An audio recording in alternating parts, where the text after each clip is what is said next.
অনলাইনে হালাল পথে উপার্জন করতে চাইলে একটু কষ্ট তো হবেই অবশ্যই।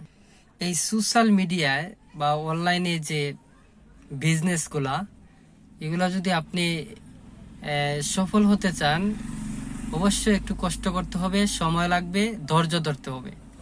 কিন্তু সোশ্যাল মিডিয়ায় অনলাইনে অনেক বিজনেস আছে যেটা অবৈধ, যেটা হারাম।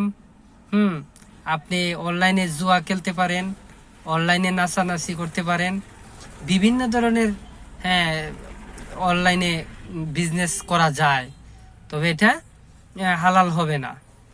আমাদের বিজনেসটা DXN বিজনেস, এই বিজনেসটা আমরা যখন শুরু করি, শুরুতেই কিন্তু আমরা টাকা ইনকাম করতে পারি না।